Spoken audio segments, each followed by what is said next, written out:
சரணமையப்பா. இன்றைக்கி வந்து பார்த்திங்கன்னா கார்த்திகை 1. ஸோ அதனால் நல்லபடியாக வந்து காலையில் 5 மணிக்கெலாம் குளிச்சுட்டு மாலையெல்லாம் போட்டு வந்தாச்சு. ஏன்னா 4:30 மணிக்கெலாம் நம்மளுடைய ஐயப்பன் கோயில் திறந்துட்டாங்க. அதனால் பக்கத்தில் உள்ள ஐயப்பன் கோயிலில் போயிட்டு சாமி கும்பிட்டுட்டு இன்றைக்கி அபிஷேகம் வேறு. அபிஷேகத்தெல்லாம் முடிச்சுட்டு அவர் கையால் மாலையை போட்டு வந்தாச்சு. சாமி சரணம்.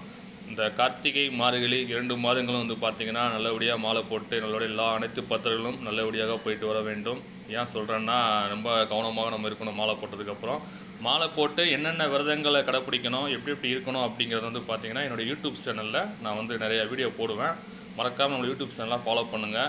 யூடியூப் சேனலில் நிறையா விஷயங்கள்லாம் சொல்லுவேன். மாலை போட்டு எப்படி இருக்கணும், என்ன எப்படி இருக்கணும், எப்படி போயிட்டு வரணும், மலைகள் போகிறதுக்கு எத்தனை வழிகள் இருக்குது, எந்தெந்த வழி கரெக்டான வழிகள், பெருமொழி பாதைகள்லாம் எப்படி இருக்கும் அப்படிங்கிற நிறையா விஷயங்கள் வந்து பார்த்திங்கன்னா நம்மளோட யூடியூப் சேனலில் வந்து மறக்காமல் போடுவேன். கண்டிப்பாக போடும்போது அடுத்தடுத்து வீடியோகள் வரும். அதே மாதிரி நம்மளுடைய அழகான ஐயப்பன் பாடல்களும் நான் அழகாக பாடுவேன். அந்த பாட்டும் பாடி நான் வந்து வீடியோவில் போடுவேன். மறக்காமல் யூடியூப் சேனலை ஃபாலோ பண்ணுங்கள். எல்லோரும் வந்து கண்டிப்பாக யூடியூப் சேனலுக்கு ஆதரவு கொடுங்க.